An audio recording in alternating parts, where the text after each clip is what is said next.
Big பாஸ்ல இன்னைக்கு weekend எபிசோட்ல விஜய் சேதுபதி அவர்கள் சுனிதாவுக்கு எகென்ஸ்டா பேசி சௌந்தர்யாவுக்கு ஒரு மிகப்பெரிய அப்ளாஸை வாங்கி கொடுப்பாரா அப்படிங்கிறது ரசூல் எதிர்பார்ப்பா வந்துட்டு இருக்கு. சொல்லப்போனால் சாட்டர்டே எபிசோடான ஷூட்டிங் இப்போ நடந்துகிட்டு இருக்கு. ஒருவேளை டபுள் எவிஷன் இருந்துச்சுன்னா இன்னும் கொஞ்சம் நேரத்தில் சாட்டர்டே எபிசோடில் யார் எவிக்ட் ஆயிருக்காங்க அப்படிங்கிறது தெரிய வந்துடும். இதுக்கடையில் இது ஃபினாலேக்கு முன்னாடி இருக்கக்கூடிய கடைசி வீக்கெண்ட் எபிசோட் இதுதான். இந்த வீக்கெண்ட் எபிசோடில் என்ன மாதிரி விஷயங்களை டிஸ்கஸ் பண்ண போகிறாங்க அப்படிங்கிறது ரொம்ப முக்கியம். ஏன்னா கடந்த ஒரு வாரம் ஹைலைட் பண்ணி பேசுகிற அளவுக்கு பெருசாக நடக்கலை. டான்ஸ் மரத்தான் டாஸ்கில் எல்லாமே பர்ஃபார்மன்ஸ் பண்ணாங்க. ஆனால் இந்த மார்னிங் ஆக்டிவிட்டி அப்படிங்கிற விஷயத்தில் பயங்கரமாக சௌந்தர்யாவை டவுன் பண்ணுற விதமாக வர்ஷினி அப்புறம் சுனிதா பேசின விஷயங்கள் இருக்குல்ல, அன்னைக்கு டே ஃபுல்லாக சௌந்தர்யா ரொம்ப டவுன் ஆகிட்டாங்க. கதறி அழுது கன்வென்ஷன் ரூம் போயிட்டு பிக் பாஸே சமாதானப்படுத்துகிற அளவுக்கு பயங்கரமாக அழ ஆரம்பிச்சிட்டாங்க.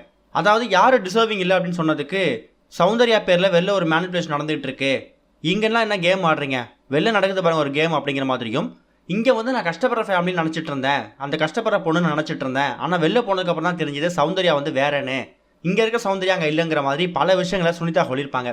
இந்த விஷயத்தை அட்ரஸ் பண்ணி கட்டாயம் விஜய் சேதுபதி அவர்கள் கண்டிப்பாக சுனிதாவுக்கு ஒரு பதிலடி கொடுக்கணும். அது எப்படி கொடுக்கணும்னா, சுனிதா இந்த கேமில் சௌந்தர்யாவோட கேம் பிளே எப்படி இருக்குது, அவங்க டிசர்விங்காக இல்லையா அப்படிங்கிறத மட்டும்தான் நீங்கள் சொல்லணும். வெளில நடக்கக்கூடிய விஷயங்களை இங்கே கனெக்ட் பண்ணி பேசுகிறதுக்கான ரைட்ஸ் உங்களுக்கு யார் கொடுத்தது? அப்படி பார்த்தா இப்போ நீங்கள் வெளில போயிட்டு உள்ளே வந்திருக்கீங்க, வெளியில் என்ன விஷயங்கள் நடக்குதுன்னு பார்த்துட்டு வந்து கூட இப்போ நீங்கள் பேசியிருக்கலாம்ல.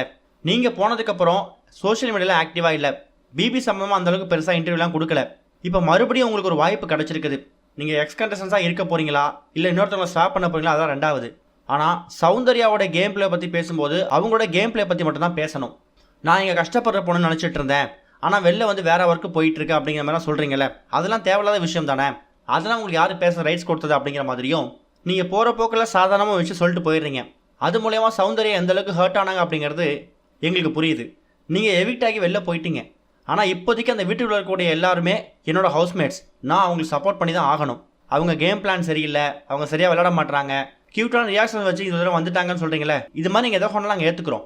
ஆனால் விமர்சனம் பண்ணுறேன் அப்படிங்கிற பேரில் ஒருத்தவங்களை பர்சனல் அட்டாக் பண்ணுறது ரொம்ப தப்பு. அந்த விஷயத்தை தான் நீங்கள் சௌந்தர்யாவுக்கு பண்ணியிருக்கீங்க சுனிதா.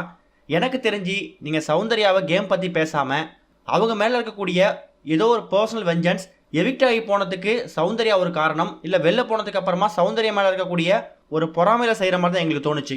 அது உங்களோட பொறாமையோட வெளிப்பாடா, இல்லை வேற ஏதாவது உங்களுக்கு சௌந்தர்யா கிட்ட தீர்த்துக்காத பகை எதுவும் இருந்துச்சா, அதை தீர்த்துக்கிறதுக்கு இப்போ இந்த பிளாட்ஃபார்மை மறுபடியும் ரீஎன்ட்ரி கொடுத்து யூஸ் பண்ணிக்கிறீங்களா அப்படிங்கிற மாதிரி பல கேள்விகளை விஜய் சேதுபதி அவர்கள் முன் வச்சார்னா கட்டாயம் சுனிதா சௌந்தர்யா மேலே ஒரு தப்பான குற்றச்சாட்டு வைக்கிறாங்க அப்படிங்கிறது கன்ஃபார்ம் ஆகிடும். இதை பற்றி நீங்கள் என்ன நினைக்கிறீங்க அப்படிங்கிறத மறக்காமல் கமெண்ட்டில் ஷேர் பண்ணுங்கள். இது வரைக்கும் கனெக்டிங் டிவிக்கு சப்ஸ்கிரைப் பண்ணனா மறக்காமல் சப்ஸ்கிரைப் பண்ணிக்கங்க. உடனடி அப்டேட்ஸ் பெறுவதற்கு நோட்டிஃபிகேஷன் பெல்லையும் கிளிக் பண்ணிக்கங்க.